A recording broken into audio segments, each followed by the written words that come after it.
Civil services పరీక్షలో లేదా group 1 group 2 ఇలాంటి పరీక్షల్లో కరెంట్ అఫైర్స్ అంటే ఏం చదవాలి, ఎలా చదవాలి, దానికి సంబంధించి చాలా అనుమానాలు వస్తూ ఉంటాయి. కొన్ని సందర్భాల్లో మంత్లీ మ్యాగజైన్ చదివితే సరిపోద్ది కదా, లేకపోతే ఏదైనా కంపైలేషన్ వీడియోస్ చూస్తే సరిపోద్ది కదా అనుకుంటుంటారు. అవన్నీ సప్లిమెంట్ చేస్తే కానీ ఒరిజినల్గా ఎవ్రీడే న్యూస్ పేపర్లోంచి, ఎవ్రీడే ఇంటర్నెట్లో వచ్చే ఆర్టికల్స్లోంచి, ఫ్యాక్ట్స్లోంచి కరెంట్ అఫైర్స్ చాలా ఇంపార్టెంట్. కొన్ని సందర్భాల్లో అసలు కరెంట్ అఫైర్స్తో పని లేదు, స్టాటిక్ సిలబస్ చదివితే చాలు అనుకుంటారు. కానీ క్వశ్చన్స్ డైరెక్ట్గానో ఇండైరెక్ట్గానో కరెంట్ అఫైర్స్తో రిలేట్ అయ్యే ఉంటాయి. పూర్తిగా కరెంట్ అఫైర్స్ని ఇగ్నోర్ చేసి ఏ కాంపిటేటివ్ ఎగ్జామ్లో కూడా సక్సెస్ సాధించలేం. అంటే మనం ఏం చదవాలి, ఏం చదవకూడదు, ఏది ఇంపార్టెంట్ ఎగ్జామ్కి ఏది కాదు అని కూడా తెలుసుకోవాలి. కరెంట్ అఫైర్స్లో చాలా థిన్ లైన్ ఉంటుంది అనమాట, ఎగ్జామ్కి ఏది ఇంపార్టెంట్ ఏది కాదు అని చెప్పి. రీసెంట్గా ఈ మధ్యకాలంలో ఉన్న కరెంట్ అఫైర్స్ ఏవేవి ఇంపార్టెంట్ ఒకసారి చెప్తే మీకు అర్థమవుతుంది కరెంట్ అఫైర్స్ నోట్స్ ఎలా ప్రిపేర్ చేసుకోవాలో. ఉదాహరణకి ఈ మధ్య కొన్ని రాష్ట్రాలు ఓల్డ్ పెన్షన్ స్కీమ్కి వెళ్తున్నాయి. ఓల్డ్ పెన్షన్ స్కీమ్కి న్యూ పెన్షన్ స్కీమ్కి తేడా ఏంటి, అలానే గ్యారంటీడ్ పెన్షన్ స్కీమ్ అంటే ఏంటి. అదేవిధంగా ఉత్తరాఖండ్ 2 అంశాల్లో బాగా న్యూస్లో ఉంది. ఒకటి జోషిమఠ్, రెండోది హల్ద్వానీ అనే ప్రాంతంలో ప్రజలు చాలామంది ఆ రైల్వే ప్రాపర్టీలో ఉంటున్నారు, వాళ్ళని వెళ్ళిపోమని చెప్పి హైకోర్టు ఆర్డర్స్, సుప్రీంకోర్టు దాని మీద స్టే ఇచ్చిందనమాట. ఉత్తరాఖండ్లో జోషిమఠ్ హల్ద్వానీ న్యూస్లో ఉన్నాయి, ఈ రెండు కూడా ఇంపార్టెంట్. అదేవిధంగా తెలంగాణ తీసుకోండి, రామప్ప టెంపుల్ గురించి, పోచంపల్లి విలేజ్ గురించి, వీటి గురించి. ఈ మధ్య voice of global south summit అని చెప్పి ఒక సమ్మిట్ జరిగింది. ఇండియా దాన్ని హోస్ట్ చేస్తుంది G20 రకరకాల మీటింగ్స్లో భాగంగా. అది కూడా గుర్తుపెట్టుకోవాలి. రీసెంట్గా మీరు చూసారు ప్రిన్స్ ముకరంజా చనిపోయారు. కంప్లీట్గా ఆసఫ్ జాహీ డైనస్టీ గురించి, హైదరాబాద్ ఎలా ఇంటిగ్రేట్ అయింది, ఆపరేషన్ పోలో గురించి, ప్రైవీ పర్సెస్ గురించి, వీటన్నిటి గురించి కూడా చదువుకోవాలి. తర్వాత బ్రెజిల్లో పొలిటికల్ క్రైసిస్ అవుతుంది. మీకు చూసారు బోల్సనారో వెళ్ళిపోయారు, లులా డిసిల్వా వచ్చారు. తర్వాత బోల్సనారో పైన రకరకాల అభియోగాలు వచ్చేసాయి. వీటన్నిటి మీద బోల్సనారో సపోర్ట్ చేసేవాళ్ళు, అపోజ్ చేసేవాళ్ళు చాలా మంది ఉన్నారు. నిన్న న్యూజిలాండ్ ప్రైమ్ మినిస్టర్ జెసిందా రిజైన్ చేసేసింది, కొత్త ప్రైమ్ మినిస్టర్ వచ్చారు. దానికి సంబంధించిన డీటెయిల్స్ ఇవి కూడా చూసుకోవాలి. ఇండియా ఈ సంవత్సరం G20ని హోస్ట్ చేస్తుంది. దానికి సంబంధించి G20 మెంబర్షిప్, G20 లక్ష్యాలు, G20 థీము కంప్లీట్గా చూసుకోవాలన్నమాట. అసలు G20 అనేది ఇయర్ మొత్తం అన్ని కాంపిటేటివ్ ఎగ్జామ్స్లో చాలా important. Russia Ukraine war current status ఏంటి, దాని కారణాలు ఏంటి, దాని ఇంప్లికేషన్స్ ఏంటి, ఉక్రెయిన్ చుట్టుపక్కల దేశాలు ఏంటి, రష్యా ఎందుకు ఉక్రెయిన్ పైన ఇంకా ఆ పట్టు బిగుస్తూనే ఉంది, మొత్తం కంప్లీట్ సినారియో చూసుకోవాలన్నమాట.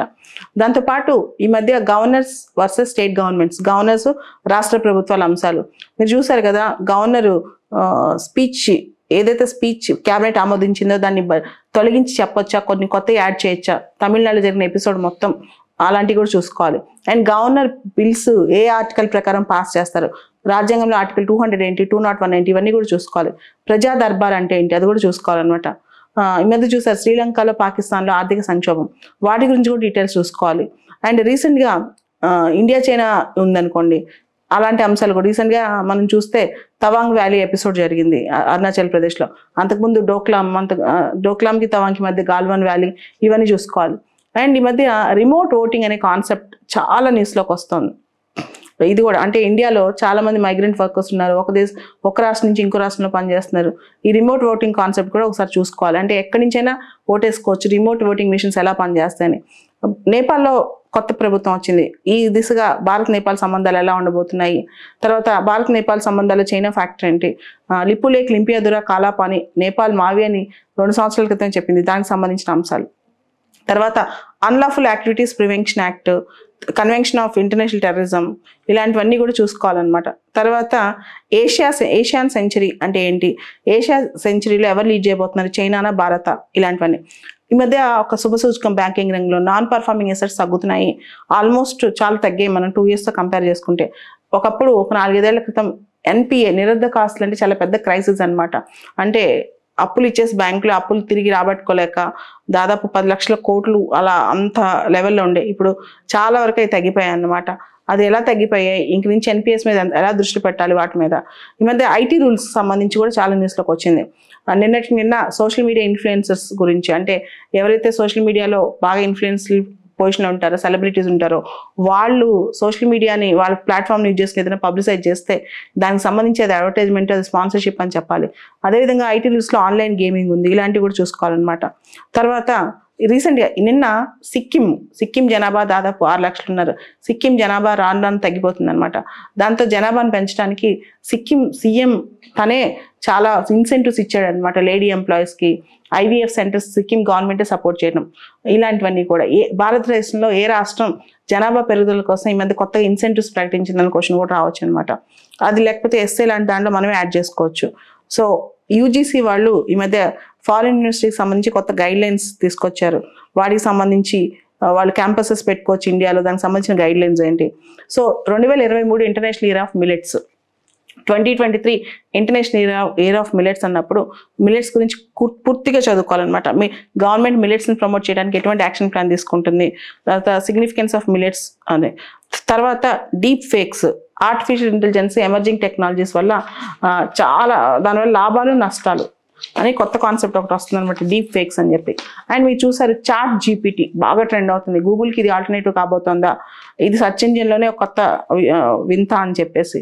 తర్వాత డిమానిటైజేషన్, మీకు తెలుసు డిమానిటైజేషన్ అయ్యి మనకి 6 సంవత్సరాలు అయిపోయింది. దానివల్ల ఆబ్జెక్టివ్స్ ఏంటి, తర్వాత సెక్యులరిజం, కమ్యూనలిజం లాంటి topics, relevance of uniform civil code, ఉమ్మడి పౌరస్మృతి ఎంతవరకు అవసరం, ప్రిజన్ రిఫార్మ్స్ గురించి, LGBTQ రైట్స్ గురించి, India Australia economic cooperation and trade agreement గురించి, MG నరేగా స్కీమ్ మీద అమర్జిత్ సిన్హా కమిటీ గురించి, తర్వాత MG నరేగా స్కీమ్ మీద ప్రాజెక్ట్ ఉన్నతికి సంబంధించిన అంశాలు, ఇవన్నీ కూడా చూసుకోవాలి. అండ్ మీరు చూసారు గేమ్స్, స్పోర్ట్స్ చాలా ఇంపార్టెంట్. FIFA వరల్డ్ కప్ గురించి, తర్వాత COP27 షార్మ్ ఎల్ షేక్ ప్లాన్ దాని గురించి, ఈ సంవత్సరం India G20 and Shanghai cooperation organisation host చేస్తుంది.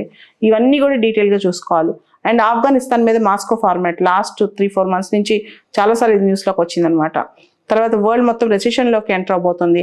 చాలా పెద్ద పెద్ద కంపెనీస్ మీరు చూస్తే గూగుల్ లాంటి కంపెనీస్ కూడా లే ఆఫ్ తీసుకొస్తున్నాయి, ఎంప్లాయీస్ని తీసేస్తున్నాయి అనమాట వాటి మీద.